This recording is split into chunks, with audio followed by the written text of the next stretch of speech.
यशोदानंदन व्रज जनरंजन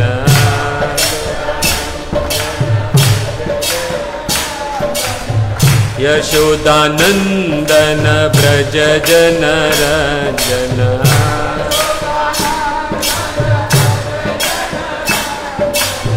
यमुना तीर वनचारी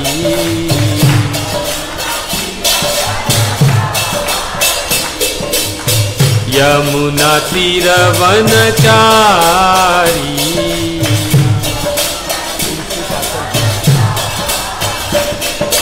जय राधा माधव कुंज बिहारी गोपी जन वल्लभ गिरिवरधारी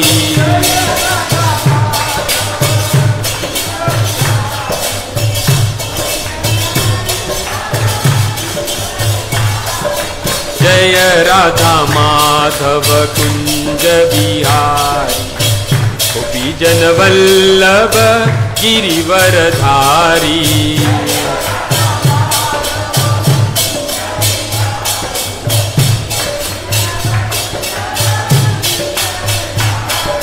हरे कृष्णा कृष्णा कृष्णा हरे हरे हरे राम राम राम हरे हरे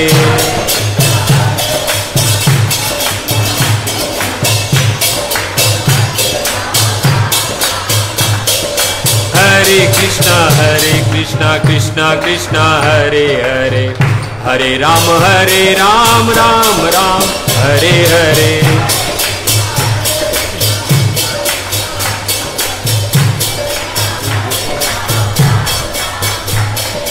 जय प्रभुपाद जय प्रभुपाद जय प्रभुपाद जय श्रील प्रभुपाद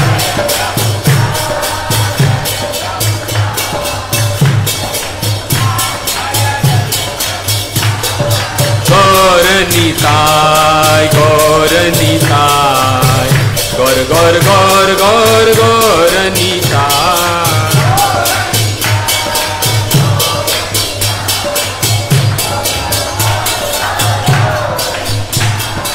गौर निताय गौर निताय गौर गौर गौर गौर गौर निताय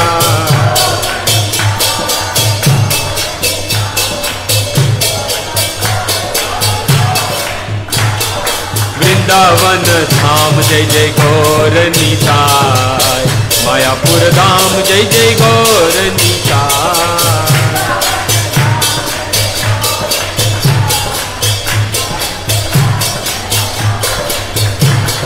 वृंदावन धाम जय जय गौर निताय मायापुर धाम जय जय गौर निताय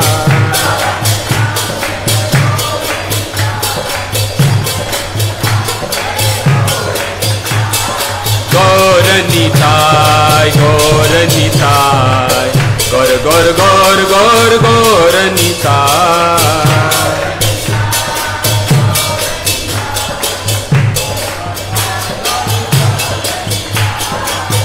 युग धर्म हरिनाम संकीर्तन की जगत गुरु श्रील प्रभुपाद की निताय गौर हरि प्रेमानंदे हरि हरि बोल। ओम नमो भगवते वासुदेवाय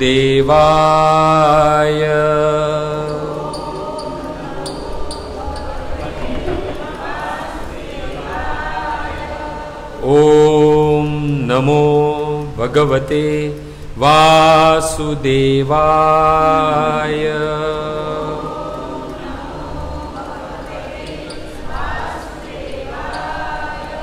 ओम नमो भगवते वासुदेवाय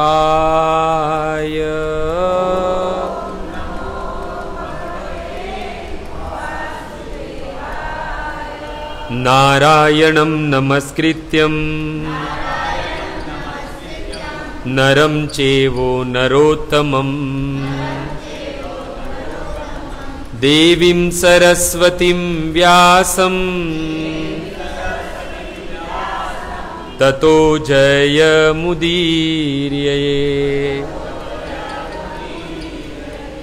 नष्टप्रायेषु अभद्रेषु नित्यं भागवत सेवया भगवती उत्तम श्लोके भक्तिर्भवतीर्नेष्टकी। ओम अज्ञानतिमिरानन्दस्य ज्ञानाञ्जनशलाकय चक्षुरुन्मीलितं येन तस्मै श्रीगुरुवे नमः। श्रीचैतन्यमनोभीष्टं स्थापितं येन भूतले स्वयं रूप कदा मह्यं ददाति शब्दान्तिकम्। नमो विष्णुपादाय कृष्णप्रेष्ठाय भूतले श्रीमते भक्तिवेदान्त स्वामिनिति नामिने। नमस्ते सारस्वते देवे गौरवाणी प्रचारिणे निर्विशेष शून्यवादी पाश्चात्य देशतारिणे। हे कृष्ण करुणा सिंधु दीनबंधु जगतपते गोपेश गोपिका कांत राधा कांत नमोस्तुते। तप्त कांचन गौरांगी श्रीराधे वृंदावनेश्वरी वृषभानुसुते देवी प्रणमामि हरिप्रिये। जय श्री कृष्ण चैतन्य प्रभु नित्यानंद श्री अद्वैत गदाधर शिवासादि श्री गौर भक्त वृंद। हरे कृष्णा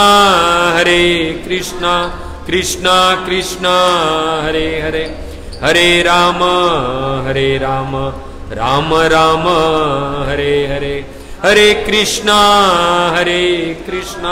कृष्णा कृष्णा हरे हरे, हरे राम राम राम हरे हरे। हरे कृष्णा कृष्णा कृष्णा हरे हरे, हरे राम राम राम हरे हरे।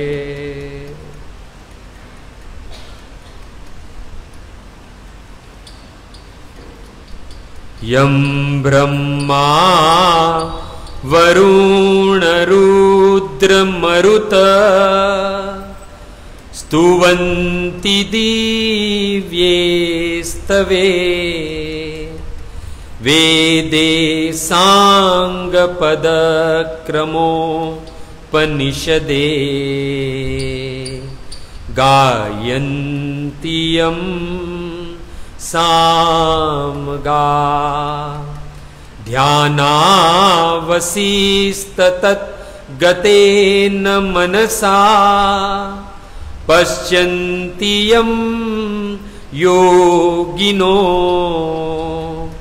यस्यान्तं न विदुसुरा सुरगणा।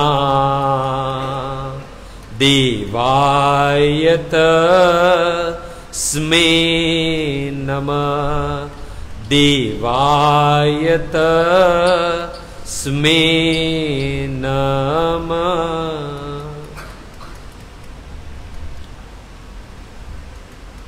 मखेश्वरी क्रियेश्वरी स्वधेश्वरी सुरेश्वरी त्रिवेद भारतीश्वरी प्रमाण शासनेश्वरी रमेश्वरी क्षमेश्वरी प्रमोदकाननेश्वरी ब्रजेश्वरी ब्रजाधिपे श्रीराधिके नमोस्तुते, श्रीराधिके नमोस्तुते। हरे कृष्णा। तो पुनः एक बार हम सब लोग ये बंद कर दो, ये चूचू कर रहा है। तो पुनः एक बार हम सब लोग गौर प्रेम सेंटर के द्वारा जो प्रति बुधवार को इस गोरेगांव में बांगुर नगर में सेवा सदन हॉल में जो प्रति बुधवार को सत्संग होता है, उसमें आए हुए सभी भक्तों का हार्दिक स्वागत है तथा आप सभी भक्तों के चरण कमल में आपके इस दास का प्रणाम। हरे कृष्णा। तो आज प्रभु जी की इच्छा थी कि कुछ आहार पे बुला जाए, दो प्रभु जी की इच्छा थी। तो अभी अभी रविवार को ही थाना इस्कॉन में भगवत गीता के 6 अध्याय के 17वें श्लोक पर सत्संग हुआ। तो वहां पर भगवान 3 वस्तुओं की बात करते हैं। भगवान 6 अध्याय के 17वें श्लोक में कहते हैं, युक्त आहार विहारस्य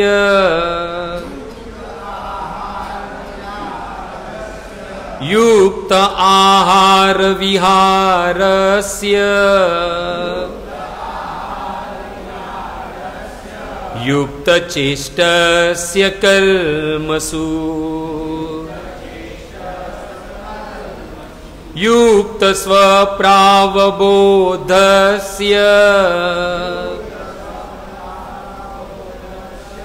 योगो भवति दुःखः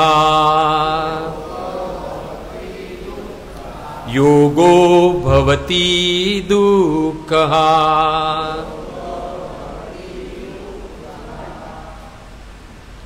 तो इस श्लोक में भगवान 4 वस्तुओं की बात करते हैं। यदि युक्त हो, नियमित हो, यदि अति न हो, तो हमारे जीवन में जितने भी भौतिक कल्मश है, भौतिक कष्ट है, वो सब कुछ नष्ट हो जाए।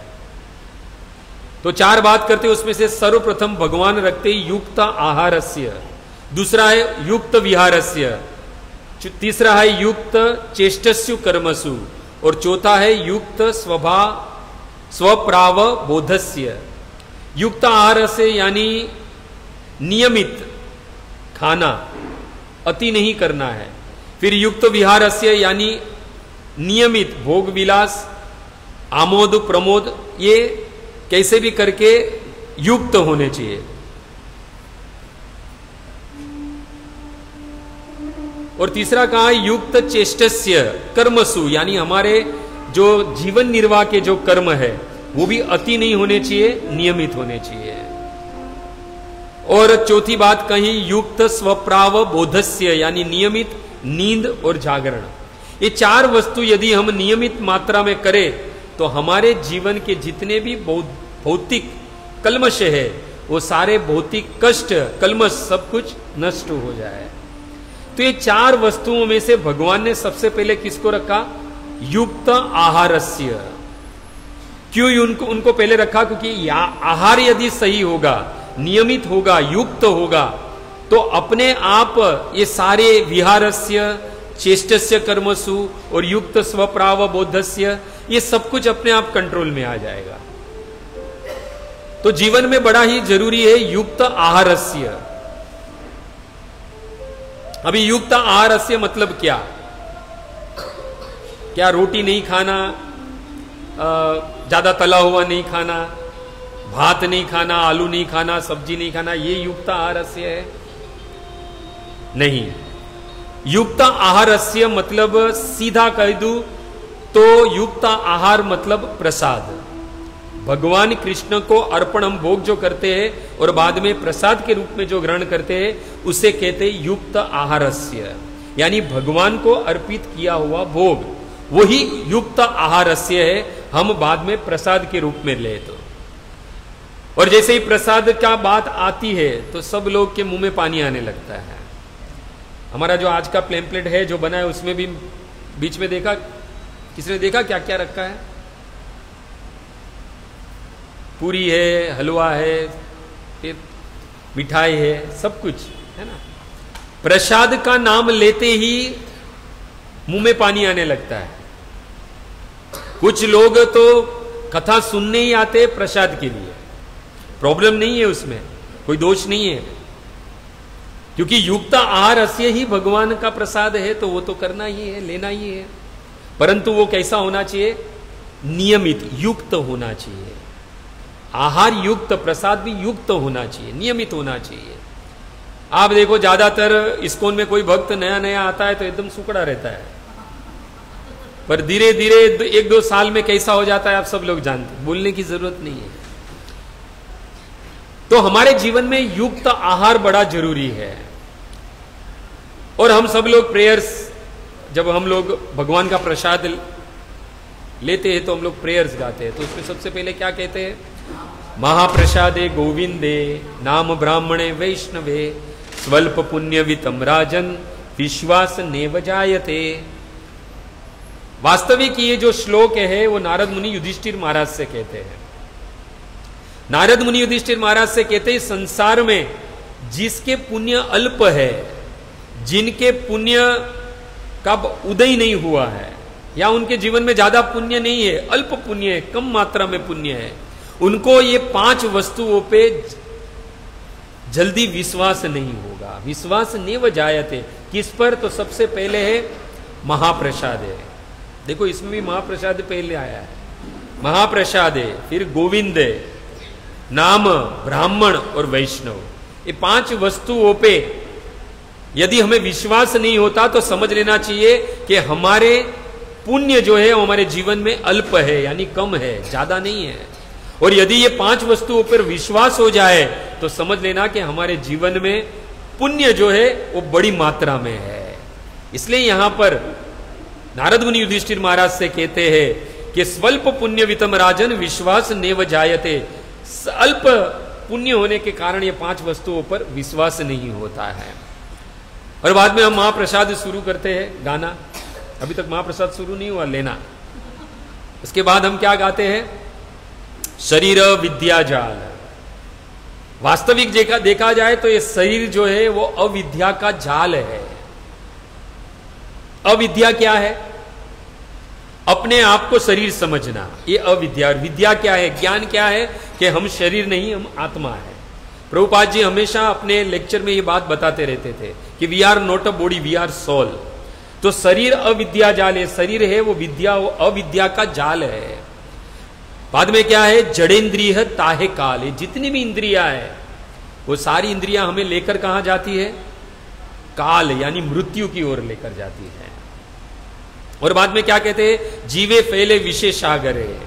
ये विष का, विषयों का जो ये सागर है, विषय, विष रूपी विषयों का जो सागर है, ये सारी इंद्रियां हमें कहां लेकर जाती है? उस सागर में लेकर जाती है। और ये सारी इंद्रियों में से तार मध्य जीवा अति लोभ मैसो दुर्मति, ये सभी इंद्रियां में से सबसे बड़ी प्रॉब्लम क्रिएट करती है वो है जीवा।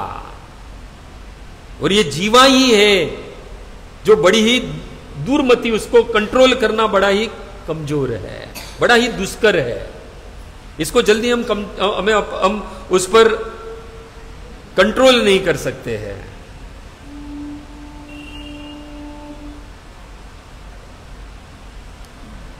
तो कैसे भी करके तार मध्य जीवा अति लोभमय सो दुर्मति ताके जेठा कठिन संसार है। ये जो कठिन संसार है ये जीवा के कारण ही वो जो सागर है उसे हम पार नहीं कर पाते हैं। ऐसे तो सारी इंद्रियां जो है क्या कहते हैं? जड़ेंद्रिय ताहे काल। ये सारी इंद्रियां, जड़ इंद्रियां जितनी भी है वो हमें मृत्यु की ओर लेकर जाती है। परंतु ये सब में से जो सबसे ज्यादा कठिन जिसको वश में करना है वो है तार मध्य जीवा अति, ये जीवा। और ये जीवा कंट्रोल हो जाए तो अपने आप सारी इंद्रियां है वो अपने आप कंट्रोल हो जाए। तो अब इस जीवा को कंट्रोल करने का उपाय क्या है? तो यहां आगे बताते हैं। क्या करते हैं? कृष्ण बड़ो दयामय। ये कृष्ण बड़े दयालु है, करुणा के सागर है।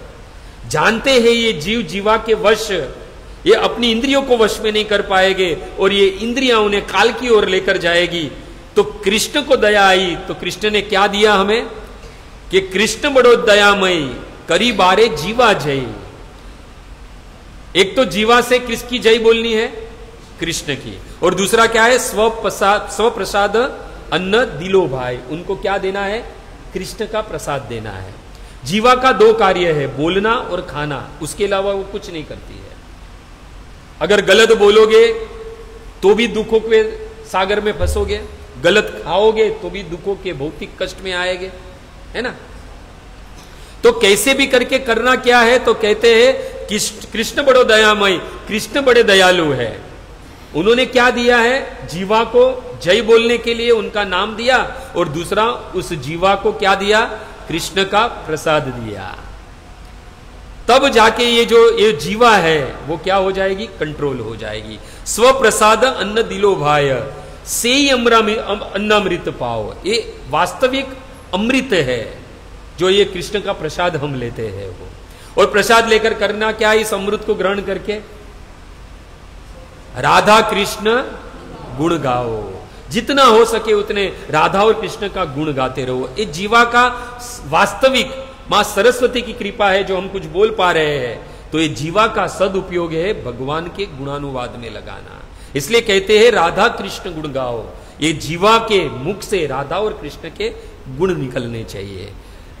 तो वास्तविक देखा जाए तो ये प्रसाद जो है वो हमारे जीवा को कंट्रोल करता है, और जीवा को कंट्रोल करने के बाद ये वास्तविक हमारी सारी इंद्रियों को कंट्रोल कर देता है। तो ये जीवा को कंट्रोल कौन करता है? प्रसाद, महाप्रसाद जिसे कहते हैं।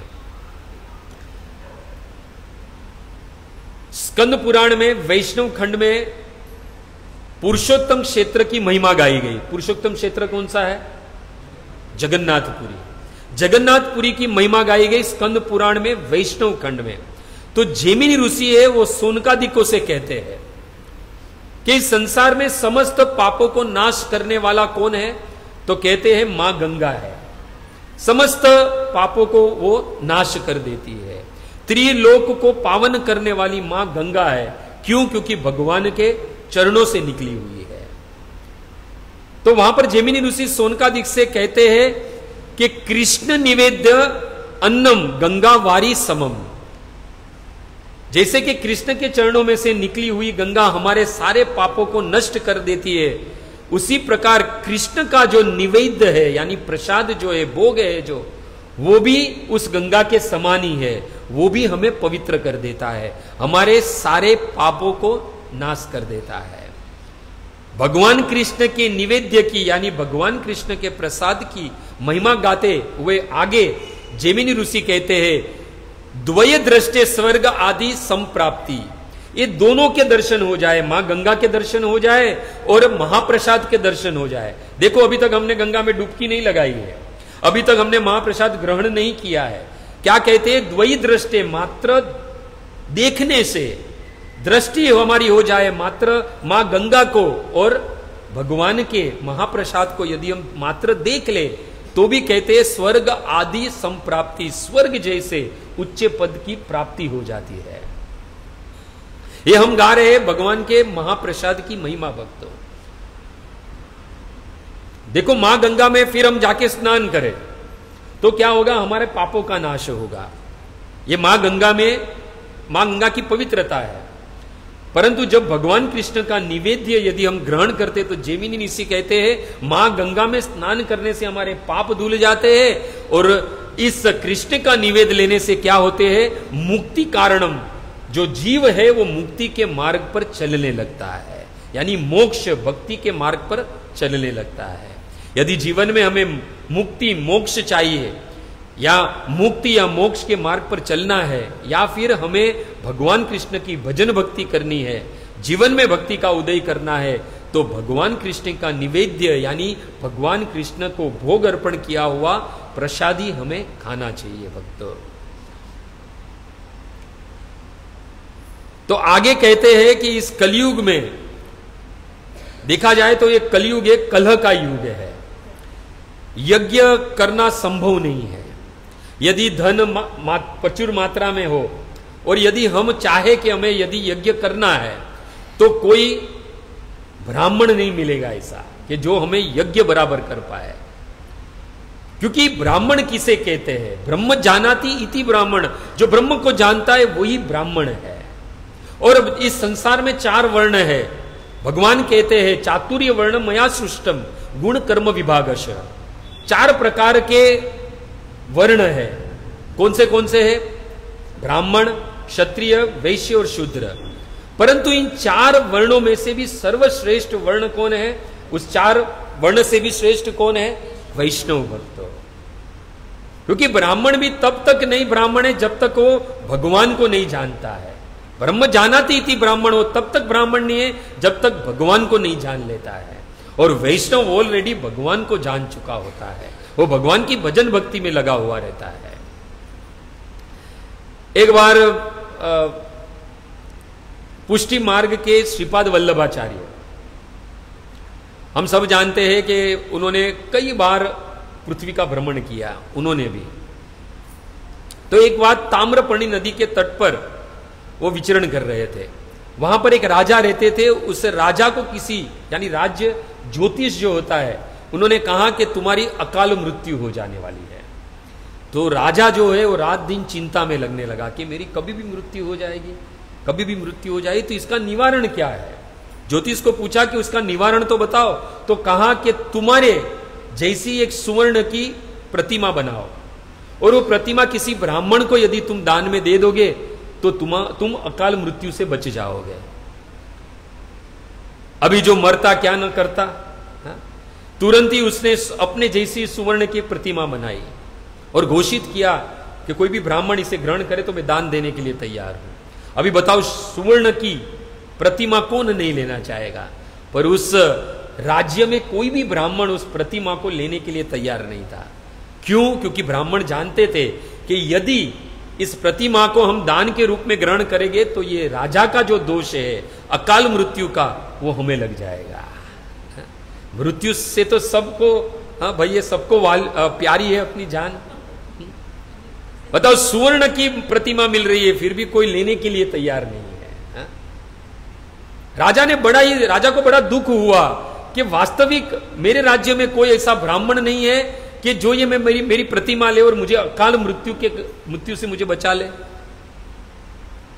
और उसी वक्त श्रीपाद वल्लभाचार्य जो पुष्टि मार्ग के आचार्य है, जिसे अग्नि का साक्षात अवतार माना गया है, वो उस ताम्रपर्ण नदी से गुजरे और ये सारी बात उनको पता चली। तब तुरंत ही उन्होंने उस सुवर्ण की प्रतिमा दान में लेने के लिए तैयार हो गए। देखो, उनको कोई धन का लोभ नहीं था, पर वो राजा का उद्धार करना चाहते थे। उन्होंने कहा कि वो प्रतिमा जो है वो मैं दान के रूप में स्वीकार करना चाहता हूं। सारे ब्राह्मणों ने कहा, तुम्हें पता है आप क्या कह रहे हो? पर उनके मन में था कि मैं इस राजा का उद्धार कर दूं, और उस प्रतिमा को स्वीकार करने के लिए उन्हें संकल्प लिया कि मैं दान में ये सुवर्ण की प्रतिमा स्वीकार कर लूंगा। जैसे ही उन्होंने वो संकल्प लिया तो जो सुवर्ण की प्रतिमा थी राजा की ही, उसने अपना हाथ खड़ा किया और एक उंगली उठाई। क्या हुआ? हाथ खड़ा करके एक उंगली उठाई। तो श्रीपाद वल्लभाचार्य ने उस वक्त 3 उंगली उठाई, और जैसे ही संकल्प किया वो सुवर्ण की मूर्ति है वो फट गई और टुकड़े टुकड़े हो गए उसके। और बाद में वही टुकड़े सारे ब्राह्मणों में बांटे, और श्रीपाद वल्लभाचार्य ने कहा, कोई प्रॉब्लम नहीं है, अभी आपको राजा का दोष नहीं लगेगा, आप ये जो टूटे हुए जो प्रतिमा के टुकड़े हैं सुवर्ण के, आप लेकर जा सकते हो। इस प्रकार उस राजा का उन्होंने उद्धार किया। अब बात आ रही है यज्ञ की, हमने बात की है ना। तो उनके शिष्य ने, दूसरे वैष्णवों ने कहा कि वो मूर्ति ने एक उंगली दिखाई, आपने 3 उंगली दिखाई और मूर्ति फट गई है, हमें समझ में नहीं आया। तो श्रीपाद वल्लभाचार्य ने कहा कि वो जो मूर्ति थी, प्रतिमा थी सुवर्ण की, उसने हाथ उठा के एक उंगली बताई, यानी वो मुझे पूछ रही थी, क्या तुम एक भी बार त्रिकाल संध्या करते हो? तो उन्होंने क्या कहा? 3 उंगली उठा के, मैं एक बार नहीं, दिन में 3 बार संध्या यानी त्रिकाल संध्या करता हूं। तब वो मूर्ति ने कहा अंदर ही अंदर के, अब मुझे आप ग्रहण करने के लायक हो। और हम बात क्या कर रहे थे कि इस संसार में, इस कलयुग में आज कोई भी यज्ञ, दान या तपस्या करने वाला शुद्ध ब्राह्मण नहीं है, क्योंकि ब्राह्मण जो है उसे त्रिकाल संध्या करनी होती है। तो पद्म पुराण में शिव जी कहते कार्तिकी से कि भगवान के महाप्रसाद की महिमा क्या है। देखो, इस संसार में, इस कलयुग में, इस समय हम यज्ञ नहीं कर सकते परंतु शिवजी कार्तिक किसे कहते पद्म पुराण में कि भूतवा केशव निवेद्यम यज्ञ कोटि फलम लभेत। यदि कोई कृष्ण का निवेद्य यानी कृष्ण का महाप्रसाद ग्रहण करता है तो उसे करोड़ों कोटि फलम यज्ञ कोटि फलम लभेत, यानी करोड़ों करोड़ों यज्ञ करने का फल प्राप्त होता है। तो यह है कृष्ण के निवेद्य यानी महाप्रसाद की महिमा। भक्तों, ब्रह्मवैवर्त पुराण में उत्तर भाग में श्री कृष्ण नंद बाबा से कहते हैं, अभक्ष्य ब्राह्मणा नाम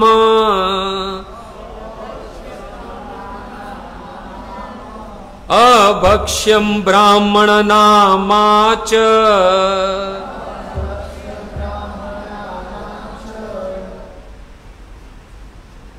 वैष्णव नाम विशेषत अनिवेद्यम हरेरेव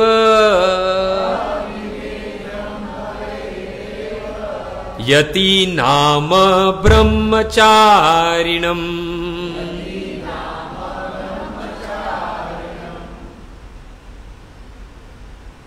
क्या कहते हैं? ब्रह्मवैवर्त पुराण में स्वयं भगवान कृष्ण अपने पिता नंद बाबा से कहते हैं कि ब्राह्मण, वैष्णव तथा ब्रह्मचारी को भगवान के निवेद्य किए बिना कोई भी पदार्थ ग्रहण नहीं करना चाहिए। ये स्वयं भगवान कृष्ण के वचन है, वो भी अपने पिता नंद बाबा से कहते हैं।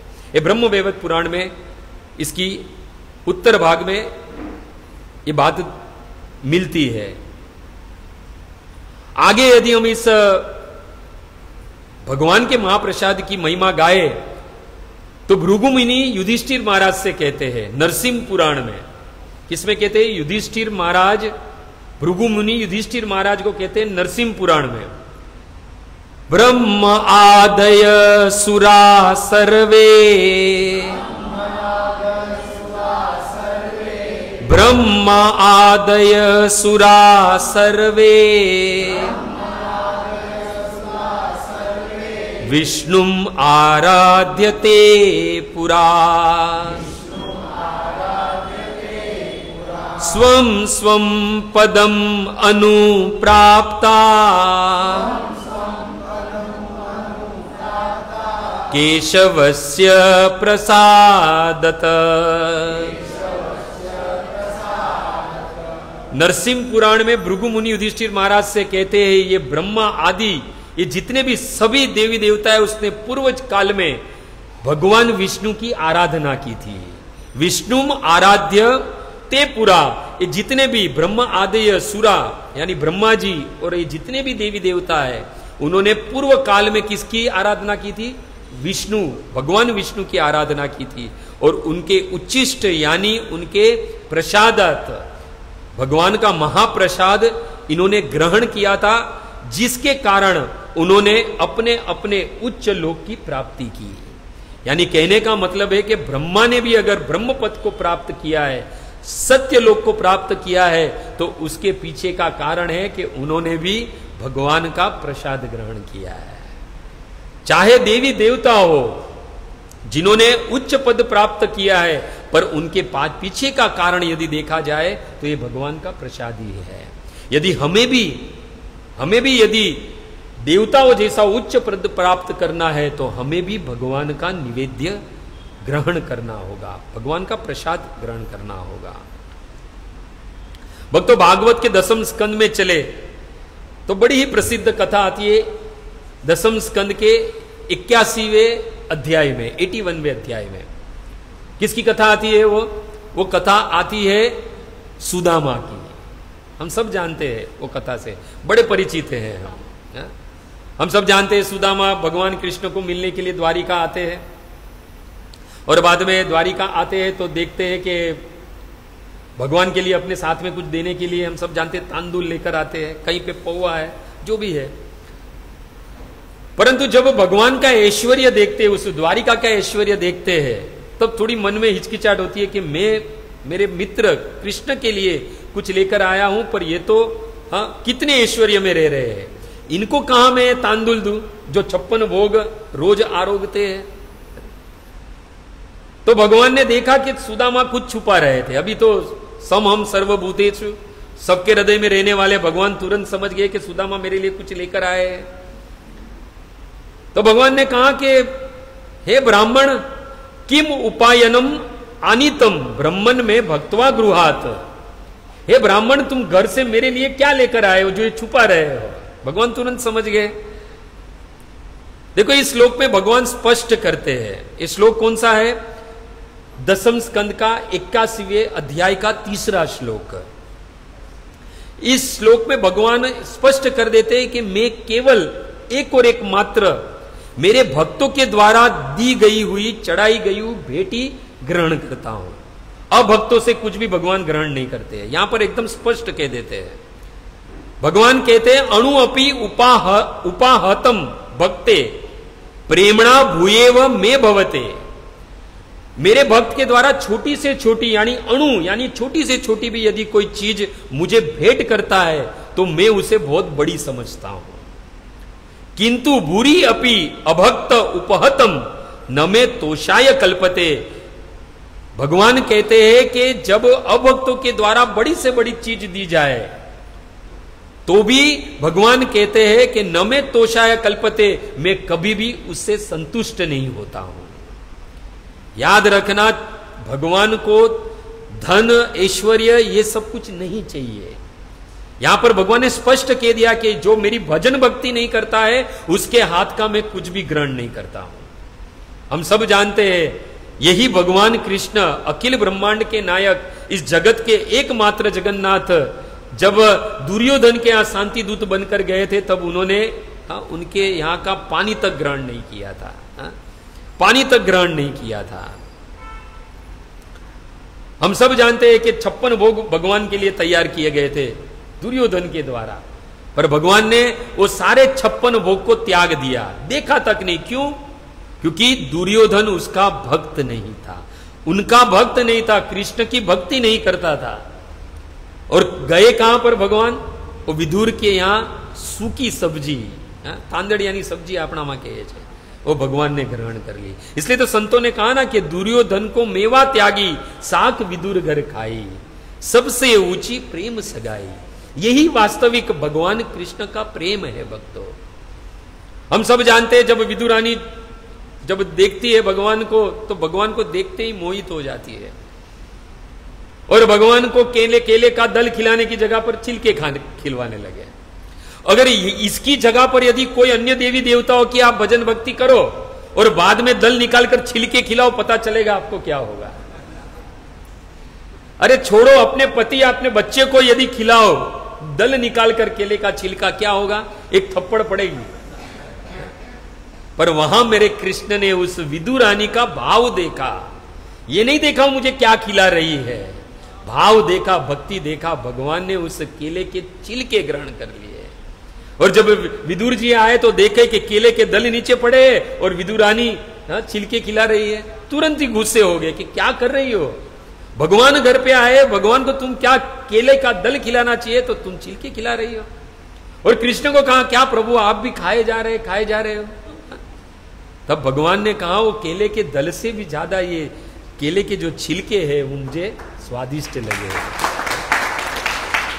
क्यों? क्योंकि उसमें भक्ति था, भाव था भक्तों। इसलिए भगवान कहते हैं पत्रम पुष्पम फलम तोयम यो में भक्त्या प्रयश्यति। भक्ति भाव से कुछ भी दो मेरे कृष्ण को, वो सब कुछ अर्पण कर लेते। और यहां पर भी किया कहा कि अणु अपि, यदि अणु जितना भी कोई मुझे अर्पण करता है पर वो मेरा भक्त है तो मेरे लिए सबसे बड़ी चीज है। और भूरी बहुत सारा दान देता है, भूरी अपि अभक्त उपहतम, बहुत कुछ अभक्त मुझे अर्पण करता है तो मैं उसे देखता तक नहीं। न में तोषाय कल्पते, उससे मैं कभी भी संतुष्ट नहीं होता हूं। और हम सब जानते हैं जब सुदामा ने देखा, सुदामा की जब वो पोटली देख गई भगवान को तो भगवान ने कहा मित्र क्या इसे मेरे लिए लाए हो? इससे मुझे बहुत खुशी हो रही है। देखो भगवान ने देखा एक तांदुल की पोटली थी पर भगवान को बड़ी खुशी हो रही थी। भगवान समझ गए उसमें तांदुल है। कहा कि ये चावल के थोड़े दाने भी मुझे नहीं, अगर तुम मुझे अर्पित करोगे तो मुझे नहीं अपितु सारे ब्रह्मांड को तुष्ट कर दोगे। बताओ यदि तुम ब्रह्मांड, ये ब्रह्मांड में जितने भी लोग हैं, देवी देवता, ये सबको संतुष्ट हम नहीं कर सकते, तुष्ट नहीं कर सकते हैं। परंतु यदि कृष्ण को भोग लगाया जाए तो जितने भी 33 करोड़ देवी देवता है उनको अपने आप भोग लग जाता है भक्तों। तो भगवान यहां कहते हैं कि थोड़ा सा तांदुल जो है अगर मुझे दोगे तो मुझे ही नहीं, ये सारे ब्रह्मांड को तुम तुष्ट कर दोगे। और भगवान ने तुरंत ही वो पोटली तो दे नहीं रहे थे, पर भगवान ने वो पोटली छीन ली। और ऐसा वर्णन है भागवत में कि पहली मुट्ठी खाई भगवान ने, तो भगवान ने अपने जैसी द्वारिका का ऐश्वर्य उस मुट्ठी पर, पहली मुट्ठी के तांदुल मुंह में गए और भगवान ने अपनी द्वारिका जैसा ऐश्वर्य है वो सुदामा को प्रदान कर दिया। बताओ।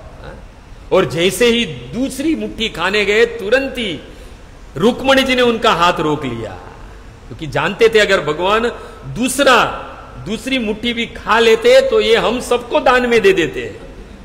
भगवान का स्वभाव पता था और रुक्मणी जी ने भगवान का हाथ अटका दिया, क्योंकि भगवान जब भक्त के वश हो जाते तो कुछ नहीं देखते। प्रबल प्रेम के पाले पड़कर प्रभु को नियम बदलते देखा, अपना मान टले टल जाए पर भक्त का मान न टलते देखा। भगवान तो भक्त के द्वारा लाई गई हुई कोई भी वस्तु हो, हमने सुना ना कि केले का दल नहीं था, केले का छिलका था, फिर भी भाव से खा लिया। क्यों? क्योंकि कृष्ण द्रव्य नहीं देखते हैं, कृष्ण भाव देखते हैं, इसलिए उनका एक नाम है भावग्रही जनार्दन। और देखो कभी भी दूसरे जो भक्त नहीं है, जो अभक्त है, हमेशा विषयों में लिप्त रहता है, उसका अन्न कभी भी नहीं खाना चाहिए। ये चैतन्य महाप्रभु का निर्देश है भक्तों। चैतन्य चरित्रामृत में कहते हैं कि विषय अन्न खाइले मलिन हय मन। विषय भोगों में पड़ा हुआ अभक्तों का यदि हम अन्न खाते हैं और हम यदि कृष्ण की भजन भक्ति में है तो हमारा मन कैसा हो जाएगा? मलिन हो जाएगा, दुष्ट हो जाएगा, मेला हो जाएगा। इसलिए चैतन्य महाप्रभु कहते हैं कि विषय अन्न खाइले मलिन हय मन, मलिन मन हईले नहे कृष्ण रे स्मरण। जब ये मन यदि मलिन हो जाएगा, दुष्ट हो जाएगा, पापी हो जाएगा, तो उससे भगवान का स्मरण नहीं होगा। इसलिए नित्य भगवान का स्मरण करना है तो वैष्णवों के घर का ही प्रसाद ग्रहण करो, क्योंकि वैष्णव जो होते हैं वो भगवान को अर्पित किए बगैर भोजन नहीं करते हैं। भगवान को पहले भोग के रूप में भोग धराते और वही भोग प्रसाद के रूप में स्वयं ग्रहण करते हैं। तो ये बात ध्यान रखनी है। और इस संसार में कुछ लोग कहते हैं मैंने तो कोई पाप नहीं किया, मैंने तो कोई पाप नहीं माना कि तुमने कोई पाप नहीं किया है, परंतु भगवान भगवत गीता में कहते हैं भुजन्ते तो अधम पापाय पचन्त्यात आत्म कारण। जो मुझे भोग धराए बगैर कोई भी पदार्थ ग्रहण करता है तो वो साक्षात पाप को खाता है। ये बात समझ लेना।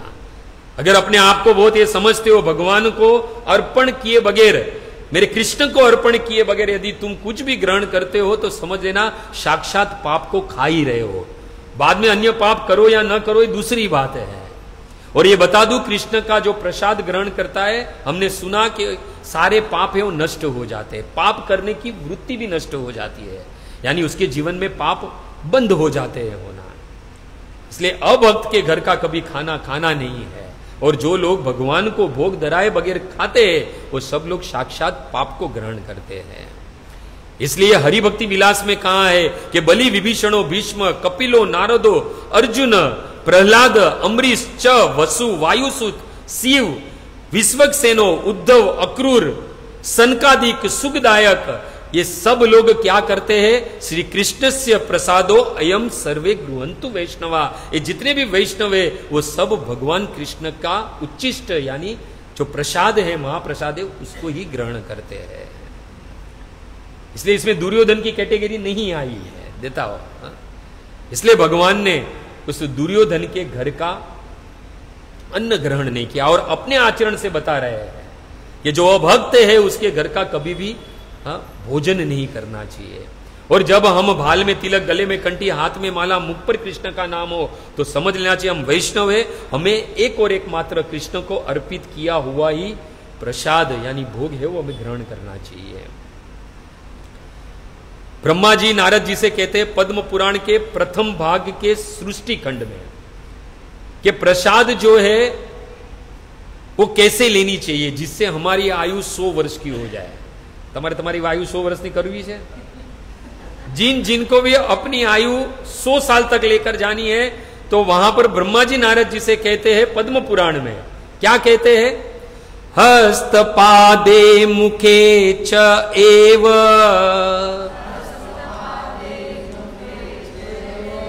हस्तपादे मुखे चेव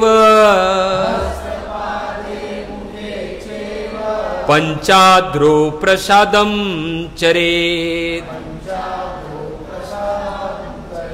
पंचाद्र्यकस्तु प्रसादम शतं वर्षाणि जीवित शतं वर्षाणि जीवित। और कुछ बराबर याद रहे ना रहे, ये सबको बराबर याद रहेगा। 100 वर्षाणि जीवित, 100 वर्ष तक जीवित रहता है। तो उसे करना क्या है, जब भगवान का प्रसाद ग्रहण करे तो दोनों हाथ, दोनों पैर और मुख धोकर ही भगवान का प्रसाद ग्रहण करना चाहिए। यदि ये कोई करता है तो ब्रह्मा जी नारद से कहते हैं पद्म पुराण में कि शतम वर्षाणि जीवित, वो जीव है वो 100 वर्ष तक जीवित रहता है। तो इसमें से कौन है जो 100 वर्ष नहीं जीवित रहना चाहता है? हा? तो जो जीवित रहना चाहता है उसे दोनों हाथ, दोनों पैर और मुख धोकर ही भगवान का प्रसाद ग्रहण करना चाहिए। ये विधि है कृष्ण के प्रसाद को ग्रहण करने की। भक्तों आगे चले तो विष्णु धर्म उत्तर पुराण में परशुराम जी कहते हैं, कौन कहते हैं? परशुराम कहते हैं कि अन्न को पेट के 2 भागों में, 2 भागों को ही भरना चाहिए। जब हम प्रसाद लेने बैठे तो क्या करना है, हमें 50% ही पेट भरना है। देखो मैं नहीं कह रहा हूं, परशुराम कह रहे विष्णु धर्म उत्तर पुराण में क्या कहते हैं कि अन्न को पेट के 2 भागों में यानी 50% ही अन्न जाना चाहिए। और आगे कहते हैं 1 अंश जल का यानी 25% जल होना चाहिए और 25% जो बाकी रहता है वो अविष्ट अंश वायु के आश्रय रूप में खाली छोड़ देना चाहिए, जिससे हम रोगों से हमें मुक्ति मिलती है। पर हम लोग करते क्या है, पानी की भी जगह नहीं रखते हैं, इतना खा लेते, बोलते पानी नीचे घर पे जाके पीऊंगा मैं। हा?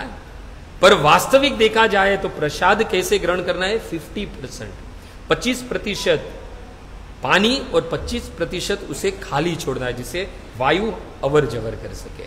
बराबर है। ब्रह्मवैवर्त पुराण में यमराज जी सावित्री से कहते हैं किसकी, यही महाप्रसाद की महिमा, कि जो लोग भगवान का निवेद्य और अन्य देवी देवताओं के निवेद्य को समान समझते हैं। देखो अभी बात आई यहां पर, बहुत समझने जैसी बात है ये। हम यदि किसी अन्य देवी देवताओं का निवेद्य लेकर आए और हम ये समझे कि ये भगवान कृष्ण या राम या विष्णु के निवेद्य के समान है, तो ब्रह्मवैवर्त पुराण में यमराज जी सावित्री से कहते हैं ब्रह्म हत्या लभेतुष, उसे ब्रह्म हत्या का पाप लगता है। बताओ, समझ में आया? अन्य किसी भी देवी देवताओं का निवेद्य यदि कृष्ण, राम और विष्णु के निवेद्य के समान समझा तो समझ लेना ब्रह्म हत्या का पाप लगेगा। ये मैं नहीं कह रहा हूं, साक्षात यमराज धर्मराज सावित्री से कहते हैं ब्रह्मवैवर्त पुराण में। इसलिए कभी भी हम क्या करते हैं, अच्छा अच्छा भोजन ढूंढते हैं कि हम ज्यादा से ज्यादा अच्छा भोजन कर सके, और इसके लिए हम लोग क्या करते हैं, रात दिन मेहनत करते हैं। युक्त आहारस्य युक्त विहारस्य, जो दूसरी बात भगवान ने कही थी। देखो इस संसार में भजन भक्ति करनी है हमें। यदि भजन भक्ति से यदि हम कोई धन अर्जित करते हैं तो वो धन एक और एक मात्र भगवान की सेवा में, भक्तों की सेवा में, नाम और भक्ति के प्रचार में ही लगना चाहिए। यदि अन्य जगह पर आप ये सोचो ये सब भक्ति कर करके मैं धन कमाऊं, प्रचार करके मैं धन कमाऊं और ये धन में अच्छे अच्छे मेरे पे ही अच्छे भोजन में, अच्छे वस्त्र में, अच्छे बंगले, अच्छे रहने के घर में लगाऊं, तो वास्तविक उसका पतन हो जाता है। उसका प्रमाण है आजकल ज्यादातर देखा गया है, क्योंकि आजकल क्या है कि कोरोना आया है, तो ये 1.5 साल में सब लोग को मृत्यु का बड़ा भय लग गया है, और ज्यादातर लोग भगवान की ओर बढ़े हैं। अभी क्या है, जिस जगह पर ज्यादा आदमी होते हैं वहां पर धंधा शुरू हो जाता है। अभी सब लोग दवाई लेने लगे, क्योंकि ये कोरोना था, तो आप देख रहे हो सबसे ज्यादा किसका विकास हुआ? मेडिकल स्टोर का, अस्पताल का, है ना, क्योंकि सबसे ज्यादा लोग वहीं जा रहे हैं। तो जिस जगह पर जो लोग जाते हैं उस जगह का डिमांड बढ़ता है, तो वहां पर क्या होता है? बिजनेस, धंधा शुरू हो जाता है। तो एक तो धंधा कर ही रहे वो सारे फार्मा वाले, अस्पताल वाले, दवाई वाले, सब लोग तो धंधा कर ही रहे हैं, पर कुछ लोग जो भगवान की भजन भक्ति सिर्फ और सिर्फ मात्र खुद के भोग विलास, ऐश्वर्य के लिए, अच्छा खाना मिले, अच्छा पहनना मिले, अच्छा रहने का घर मिले, उसके लिए भी करने लगे हैं। और हम सब लोग जानते हैं उसका परिणाम क्या मिलता है। तो कथा के माध्यम से सत्य घटना, कल का ही इतिहास है भक्तों। हमने अभी अभी श्रीपाद वल्लभाचार्य की बात कही। श्रीपाद वल्लभाचार्य के ही जीवन की एक घटना से हमें पता चलेगा। श्रीपाद वल्लभाचार्य हम सब जानते हैं, ठाकुर जी की, गोपाल जी की सेवा करते थे, श्रीनाथ जी की सेवा करते थे। सेवा करते थे तो सेवा के लिए भेंट आती थी, तो भगवान के लिए निवेद्य, भोग सामग्री इत्यादि बनती थी, और भगवान को भोग अर्पण करके प्रसाद के रूप में स्वयं और सारे जो वैष्णव है उनको प्रसाद बांटते थे। एक बार ऐसा हुआ कि आज के दिन, मतलब जिस दिन भगवान को भोग लगाया, उसके बाद सारे भोग की सामग्री खत्म हो गई। कल के लिए कुछ भी अन्न का दाना उनके पास बचा नहीं। तो चिंता होने लगी कि आज तो ठाकुर जी को भोग अर्पण कर लिया, अभी कल ठाकुर जी के लिए क्या होगा? अभी तो कोठार में ना किसी की भेंट आई, कुछ नहीं है, और अब अन्न का दाना नहीं है, कल तो ठाकुर जी भूखे रहेंगे। देखो, जो वैष्णव होता है वो अपनी चिंता नहीं करता है, वो भगवान की चिंता करता है। तो सोचने लगा कि मैं भगवान को फिर कैसे, श्रीपाद वल्लभाचार्य विचार करने लगे कि भगवान को मैं कल क्या भोग धराऊंगा। तो भोग धराया, बाद में जिस दिन और दूसरे दिन की चिंता कर रहे थे, तब देखा कि भगवान के आगे सामग्री रखते हैं, उसमें एक सोने की कटोरी थी। तो श्रीपाद वल्लभाचार्य को लगा कि चलो ये कटोरी सोने की है, किसी के भेंट द्वारा आई थी, काम करते इसको बेच डालते हैं, और जो धन आएगा उससे मैं ठाकुर जी के भोग बना लूंगा, सामग्री आ जाएगी, ठाकुर जी को भोग, ठाकुर जी भी भोग पा लेंगे। वो किसी महाजन के पास जाके वो कटोरी सोने की उन्होंने बेच दी। जो धन मिला वो धन से उन्होंने भोग की सामग्री ली और भोग बनाए और भगवान को अर्पण किया। भगवान को अर्पण करने के बाद उनकी नित्य एक क्रम था कि भगवान का भोग वो यमुना जी को भी अर्पण करते थे। तो उस दिन वो भोग बना, उन्होंने यमुना जी में भी प्रवाहित किया, यानी यमुना जी को भी भगवान का प्रसाद प्रदान किया। और बाद में जितने भी वैष्णव थे, शिष्य थे, सबको उन्होंने प्रसाद दिया, स्वयं प्रसाद ग्रहण नहीं किया। ऐसा 1 दिन हुआ, 2 दिन हुआ, 3 दिन हुआ, कोई भेंट नहीं आई थी। और 3 दिन के बाद कोई एक आया और किसी ने भेंट दी, भेंट पी ली, तो वापिस भोग और इत्यादि बना, भगवान को अर्पित किया। और उस दिन श्रीपाद वल्लभाचार्य ने भी प्रसाद पाया और सारे वैष्णवों को भी प्रसाद दिया, यमुना जी को भी प्रसाद दिया। तो सारे शिष्य देख रहे थे कि 3-4 दिन से श्रीपाद वल्लभाचार्य जो है वो प्रसाद नहीं ले रहे हैं, पर आज उन्होंने प्रसाद ले ली। तो उन्होंने जिज्ञासा करके पूछा कि आखिर आज आपने प्रसाद लिया भगवान का, पर ये 3-4 दिन से आप प्रसाद नहीं ले रहे थे। तब श्रीपाद वल्लभाचार्य ने वहां पर कहा और सिद्धांत प्रकट किया कि 3-4 दिन तक जो ठाकुर जी को भोग लगा वो किसी के भेंट के द्वारा नहीं लगा था। ध्यान से सुनना, ये 3-4 दिन जो ठाकुर जी को भोग लगा वो किसी की भेंट के द्वारा नहीं लगा था। अभाव था प्रसाद का, मतलब सामग्री का अभाव था। इसलिए ठाकुर जी की सेवा में जो सोने की कटोरी थी वो बेचकर जितना धन आया उससे ठाकुर जी को भोग लगा।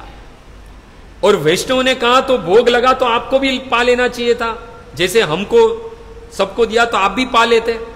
तब कहा नहीं, जो कटोरी ठाकुर जी को अर्पण हो चुकी थी उस पर सिर्फ और सिर्फ ठाकुर जी का हक है, हमारा हक नहीं है। बहुत सिद्धांत की बात है भक्तों। उसका उपयोग केवल और केवल ठाकुर जी के लिए था। वो सोने की कटोरी कोई देकर गया था, मैंने बेची किसके लिए? ठाकुर जी के लिए, मेरे लिए नहीं। और यहां पर जो 2 दान दक्षिणा आती है, वो ठाकुर जी तो बाजू में गए, हम अपने पे ही खर्च करते हैं। ये ब्रह्म द्रव्य कहा जाता है। इसे क्या कहा जाता है? ब्रह्म द्रव्य है ये। इसका उपयोग एक और एक मात्र भगवान या भगवान के भक्तों के लिए होता है। निजी उपयोग करोगे तो पतन हो जाएगा आपका। उसका प्रमाण देते हुए श्रीपाद वल्लभाचार्य कहा कि जो ब्रह्म द्रव्य अपने निजी स्वार्थ के लिए उपयोग करता है, उसका पतन हो जाता है। वल्लभाचार्य ने ब्रज की 84 कोस की परिक्रमा कई बार की है, और एक बार श्रीपाद वल्लभाचार्य परिक्रमा करते करते गहर वन में पहुंचे। तो गहर वन में उन्होंने देखा कि एक लंबा सा अजगर पड़ा हुआ था, बहुत बड़ा अजगर। उनके साथ में उनके अन्य वैष्णव संत शिष्य भी थे। बड़ा सा अजगर मरा हुआ पड़ा था और उसको चींटी और कीड़े उसको खा रहे थे। श्रीपाद वल्लभाचार्य वहां पर खड़े होकर उसे देख रहे थे। तो सब लोग जानते हैं कि श्रीपाद वल्लभाचार्य ज्ञानी है, शुद्ध भक्त है।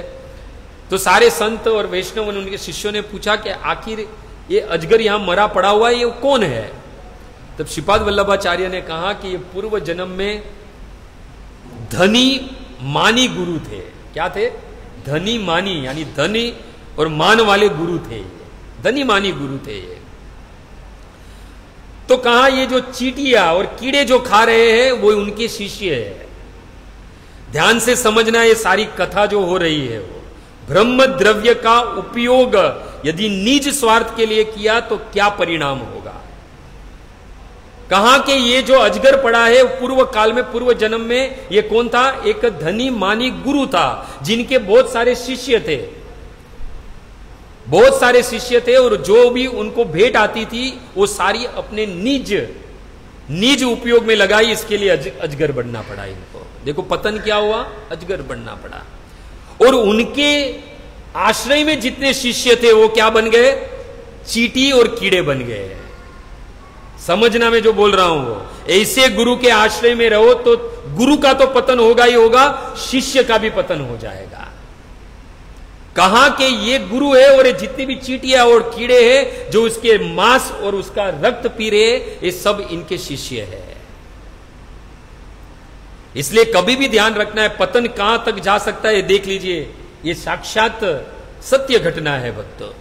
और श्रीपाद वल्लभाचार्य के मुख से सिद्धांत प्रकट हुआ है कि ब्रह्म द्रव्य कभी भी निज उपयोग के लिए नहीं है, नहीं तो पतन हो जाएगा इसे। और उस गुरु के आश्रय में जितने भी शिष्य हैं उनका भी पतन हो जाएगा, ये भी समझ लेना। इसलिए तो तुलसीदास जी कहते हैं हरिये शिष्य धन शोक न हरई, हरई शिष्य धन शोक न हरई, सो गुरु घोर नरक मोही परही। गुरु का कार्य क्या है? शिष्य के शोक को हरना। पर जो गुरु शिष्य के शोक को नहीं उसके धन को हरता है, तो गोस्वामी तुलसीदास जी कहते हैं सो गुरु घोर नरक मह परही, वो तो गुरु साक्षात नरक की गति को प्राप्त होता है। तो भक्तों ये जो भगवान के प्रसाद है वो यदि किसी के भेंट के द्वारा आए, जो धन कुछ भी यदि भगवान के प्रति भक्ति के लिए भगवान के लिए आए तो वो कभी भी अपना नहीं समझो। वो द्रव्य ब्रह्म द्रव्य है, वो भगवान का है, तो भगवान की सेवा में ही उसका उपयोग करो, या फिर वैष्णव या फिर नाम और भक्ति के प्रचार में उपयोग करो। यदि निजी उपयोग करोगे तो पतन हो जाएगा भक्तों। स्कंद पुराण में महिमा आती है महाप्रसाद की, तो कहते हैं षड्भी मासो उपवास सेस्तु यत फलम परिकीर्ततम। शास्त्र में जो लिखा है कि 6 मास तक, 6 महीने तक जो व्रत या उपवास करता है उसका जो फल मिलता है, ये शास्त्र की बात हो रही है यहां पर। शास्त्र में जो लिखा है कि 6 महीना व्रत और उपवास करने का जो फल मिलता है, इस कलयुग में विष्णु निवेद्य स्वीकेथन तत्फलम भुजताम कलो। इस कलयुग में भगवान के एक अन्न के एक निवाले से ही हमें ये सारा फल प्राप्त हो जाता है, जो शास्त्र में लिखा है 6 महीने में जो व्रत और उपवास करते हैं वो। श्राद्ध के दिन आते हैं तो श्राद्ध में भी महिमा है महाप्रसाद की। श्राद्ध में पितृ के वक्त हम श्राद्ध बनाते हैं हमारे पितृगण को तर्पण करने के लिए, परंतु डायरेक्ट तर्पण नहीं करना है, ध्यान रखना। अब जब कभी भी श्राद्ध आए तो जो निवेद हम श्राद्ध का जो बनाते हैं वो सर्वप्रथम किसको देना है? भगवान को अर्पित करना है। भगवान को अर्पित करोगे तो क्या होगा? अर्पित जो अन्न है वो उक्त अन्न हो जाएगा, यानी शुद्ध हो जाएगा, जिससे पितृ को श्राद्ध में जो अन्न मिलता है उसे उनको मुक्ति मिल जाती है। यदि भगवान को निवेद किया हुआ श्राद्ध का खाना यदि जो है वो यदि पितृओं को हम देते हैं तो पितृ को वो अन्न जो है वो उक्त अन्न के रूप में मिलता है और उनकी सदगति यानी उनको मुक्ति मिलने का चांसेस ज्यादा हो जाता है। और चैतन्य चरितमृत में चले तो कृष्णदास कविराज गोस्वामी कहते हैं कि जो लोग क्या करते हैं, पर्याप्त अन्न खाते हष्ट पुष्ट रहते हैं, यानी अन्न खाते रहते हैं, अच्छा अन्न खाते हैं और खा खा के हष्ट पुष्ट हो जाते हैं। किंतु जो भक्त केवल सामान्य अन्न खाता है परंतु चैतन्य महाप्रभु तथा कृष्ण की दिव्य लीलाओं को साथ में स्मरण करता है, एक जो है धनी है, बहुत सारा धन है, वो अच्छा अच्छा भोजन खा के हष्ट पुष्ट रहता है, परंतु यदि मात्रा में भोजन करके कृष्ण के और चैतन्य महाप्रभु के गुणगान गाए जाए तो वो धीरे धीरे उसका आस्वादन करते करते शायद दुर्बल हो जाएगा परंतु वो उच्च पद को प्राप्त करेगा। यहां कहने का मतलब है हष्ट पुष्ट लोग जो है वो कभी भी ब्रह्म पद को नहीं प्राप्त करेंगे, यानी उच्च पद को प्राप्त नहीं करेंगे। ऐसा नहीं है, भीम है ना, आप कहोगे भीम तो अति भोजी है, जिसका नाम ही अति भोजी है, पर उसने तो भगवान को प्राप्त कर लिया। जितना खाता था ना भीम उससे कई गुना श्रम करता था वो। और हम क्या करते हैं, खाना खाते खाते एक ही जगह पे लेटे रहते हैं, है ना, वैसा नहीं करना है। देखो ये शरीर क्या है, कुलशिखर हलवार कहते हैं शरीरम व्याधि मंदिरम सत संधि जर्जरम। ये शरीर व्याधियों का मंदिर है और इसमें 100 संधियां है और काल जाता है वैसे जर्जरम यानी जरती जाती है, पर यदि इसे कृष्ण का प्रसाद दिया जाएगा तो वो व्याधियों से मुक्त हो जाएगा। और भक्तों शास्त्र में कहा गया है कि संध्या समय संध्या काले चतुर्थ कर्माणि वर्जित, संध्या काले 4 कर्म है वो वर्जित है। उसमें पहला है निंद्रायाम हरिये लक्ष्मी। यदि संध्या के समय यदि हम निंद्रा करते सो जाते हैं तो हमारे जीवन में से लक्ष्मी जो है वो चली जाती है, यानी धन संपत्ति चली जाती है। दूसरा है स्वाध्यायम मरणम ध्रुवम। जो लोग बच्चे जो स्वाध्याय यानी पढ़ते लिखते उसे कभी भी संध्या के समय नहीं पढ़ना है। क्या होगा, जितना भी पढ़ोगे सब भूल जाओगे। तीसरा है गर्भ दुष्टस्य मैथुन। संध्या के समय जो मैथुन करता है तो उससे जो संतान उत्पन्न होती है वो दुष्ट स्वभाव की होती है। प्रमाण वो दीति का गर्भ जो कश्यप मुनि के साथ संध्या के समय उन्होंने संग किया और क्या प्राप्त हुआ, 2 दुष्ट संतान प्राप्त हुई, हिरणाक्ष और हिरण्याकशिपु। और चौथा है आहारे जायते व्याधि। चौथा जो है संध्या के समय यदि हम आहार लेते हैं तो हमारे जीवन में क्या आएगा, शरीर में व्याधि यानी रोग उत्पन्न हो गए। तो ये भी हमें समझना है कि संध्या के समय हमें अन्न नहीं खाना है, आहार नहीं लेना है। और जो भक्त होते हैं भगवान की भजन भक्ति में, जो वैष्णव दो रहते हैं, वो एक दूसरे के बीच में प्रीति कैसे उत्पन्न करते हैं, तो उद्देशामृत में रूप गोस्वामी 4थे श्लोक में कहते हैं ददाति प्रतिगृणाति गुह्यंती आख्याति पृष्यति भुजन्ते भोजयन्ते च एव षड विधिम प्रीति लक्षणम। 6 प्रकार की विधि है, उसमें एक विधि है भक्तों के घर पर जाकर प्रसाद लेना और उनको अपने घर पे प्रसाद के लिए बुलाना, जिससे भक्तों के बीच में जो है वो भक्ति भाव और प्रेम भाव है वो प्रीति का वर्धन होता है। और देखा जाए तो देखो भक्त भगवान का तो उच्चिष्टम लेते ही है, परंतु यदि कोई गुरु और वैष्णव का उच्चिष्ट मिल जाए तो वो भगवान के उच्चिष्ट से भी ज्यादा महत्वपूर्ण है। भक्ति में बल मिलता है यदि हम कोई वैष्णव और गुरु के उच्चिष्ट ग्रहण करते हैं।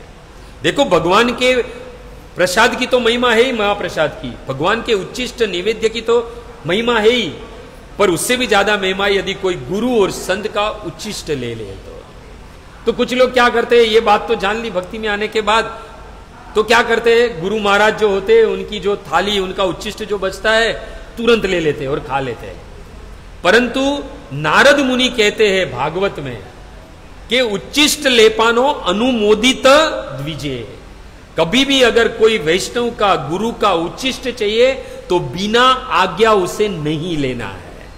वो आज्ञा दे तभी ही हमें गुरु या वैष्णव का उच्चिष्ट लेना चाहिए।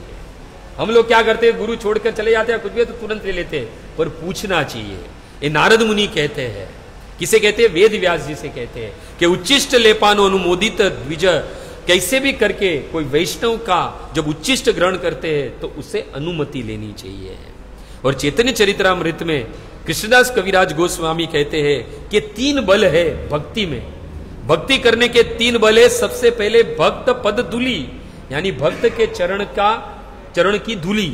दूसरा है भक्त पद जल, यानी भक्तों के चरणों का, जो हम उनके चरण धोते हैं उसका जल।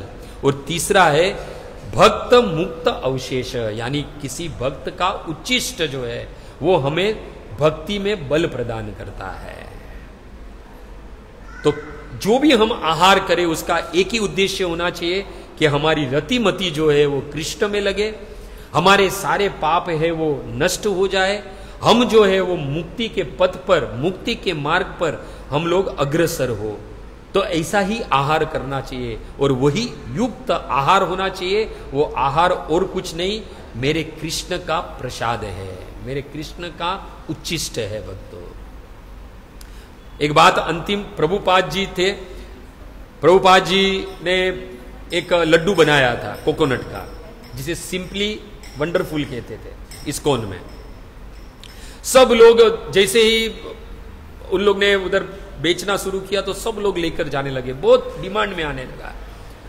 तो सारे भक्तों ने पूछा प्रभुपाद जी से कि इसे कैसे बनाया जाता है, उसमें क्या क्या पदार्थ डाले जाते हैं, उसको क्या बोलते हैं इंग्लिश में, इंग्रेडिएंट। कौन से इंग्रेडिएंट डाले जाते हैं बताइए। प्रभुपाद ने बताया ऐसे ऐसे इंग्रेडिएंट है। तो सब लोग ने घर पे बनाना लगे। घर पे बनाए तो बाद में ग्रहण किया तो प्रभुपाद से कहा कि जो मंदिर में जो मिलते हैं वैसे टेस्ट नहीं आ रहा है। तो प्रभुपाद ने कहा कि एक इंग्रेडिएंट बताना मैं भूल गया, शायद मैंने जानबूझ के नहीं बताया, अगर बताता तो शायद आप ये लड्डू नहीं खाते। तो कहा नहीं बताया प्रभुपाद, वो लड्डू में ऐसा कौन सा इंग्रेडिएंट रह गया है जिसके कारण वो हमारे घर के इतने स्वादिष्ट नहीं लगते हैं। तो श्री प्रभुपाद ने कहा उस लड्डू में मेरे कृष्ण की लाड़ है, जिससे कारण ये स्वादिष्ट हो जाते हैं। यानी कृष्ण से स्पर्श हुई प्रत्येक वस्तु जो है वो क्या हो जाती है, पवित्र हो जाती है। हम तो भगवान के सामने 56 भोग धरते हैं।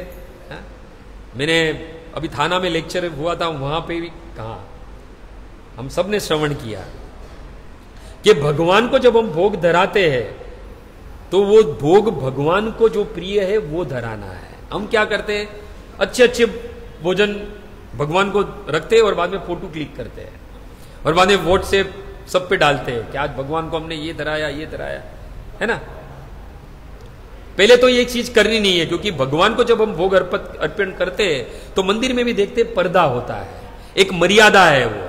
पर हम क्या करते हैं, हमारा नाम हो इसके लिए हम फेसबुक पे डालते हैं और सामने वाले को लगेगा क्या भक्त है, रोज भगवान को इतना अच्छी डिश चलाते। अभी एक बीच में ग्रुप खुला था ना कि भगवान को जो भोग धराया जाए उसको फोटो खींच के बताओ ये वैष्णव का दिमाग कहां गया है। जब हम भगवान को भोग अर्पित करते तो पर्दा रखते हैं, हमारा निज कर्तव्य है, आदान प्रदान है वो। भगवान को जब हम भोग धराते हैं तो वो भोग कौन से हम दिखाते हैं फोटो में कि अच्छे अच्छे इतने रोज हम भोग धराते हैं, पर वो भोग धराते क्यों है, क्योंकि वो सब भोग हमें अच्छे लगते हैं। भगवान को जो अच्छा लगता है वो नहीं। मुझे आज केक अच्छी है, आज मुझे केक खाने का मन हुआ है तो भगवान को केक धराएगा। आज मुझे अभी अभी मैं प्रसाद लेकर आया हूं, ऊंधिया था मेरे घर पे। तो ऐसा है ना कि मुझे ऊंधिया पसंद है, इसके लिए आज ऊंधिया बनाए और भगवान को अर्पण करे। भगवान तो खाने नहीं वाले, वो तो मुझे ही खाना है। नहीं, भक्ति ये होनी चाहिए कि जो कुछ भी बनाया जाए वो भगवान के लिए बनाया जाए, हमारे लिए नहीं। और बाद में जो कुछ भी वो प्रसाद के रूप में ग्रहण करे। कुछ लोग क्या करते हैं, प्रसाद आ जाता है घर में, भगवान को भोग धरा दिया, फिर कहेंगे उसमें नमक कम है, जरा नमक देना तो ऊपर से नमक डालेंगे, इसमें मीठा कम है, जरा शक्कर देना तो मीठा डालेंगे। गलत। भगवान ने जो एज इट इज ग्रहण किया है वही एज इट इज हमें ग्रहण करना है, यही वैष्णव है। फिर उसमें कम मात्रा कुछ, क्यों भगवान को कम मीठा कम नहीं लगा रहेगा, भगवान को उसमें नमक कम नहीं लगा रहेगा। उन्होंने ग्रहण किया कि नहीं किया, तो हमें भी ग्रहण करना है, क्योंकि वो भगवान का प्रसाद है, उसको एज इट इज ही ग्रहण करना है हमें। फिर उसमें कुछ भी नहीं करना है, एड कुछ भी नहीं करना है। तो बस जीवन में यदि सारे भौतिक क्लेशों से मुक्ति चाहिए, सारे पापों का नाश चाहिए, भक्ति के मार्ग पे चलना है, वैष्णवों की सेवा करनी है, नित्य भगवत स्मरण करना है, 64 माला करनी है, तो क्या करना होगा, भगवान का निवेद्य यानी भगवान कृष्ण का प्रसाद ही हमें भोग के रूप में जो अर्पण करते हैं वही प्रसाद के रूप में हमें ग्रहण करना चाहिए। तो ये थी भगवान के प्रसाद की महिमा। बहुत गाई जा सकती है पर समय का अभाव है, तो जितनी यथा बुद्धि, यथा गुरु कृपा और श्री प्रभुपाद के आशीर्वाद से जो कुछ भी बोल पाया, यदि उसमें कोई त्रुटि रह गई हो तो आपका सेवक, आपका दास समझकर क्षमा कर देना। वांछा कल्पतरुभ्यश्च कृपा सिंधु भयवच पतितानाम पावनेभ्यो वैष्णवेभ्यो नमो नमः। श्रील प्रभुपाद की, नामाचार्य हरिदास ठाकुर की, सभी भक्त वृंद की, प्रेम से बोलो जय श्री कृष्ण चैतन्य प्रभु नित्यानंद, श्री अद्वैत गदाधर शिवासादि श्री गौर भक्त वृंद की जय। हरे कृष्णा कृष्णा कृष्णा हरे हरे, हरे राम राम राम हरे हरे। किसी का कोई प्रश्न है तो पूछ सकता है किसी का कोई प्रश्न?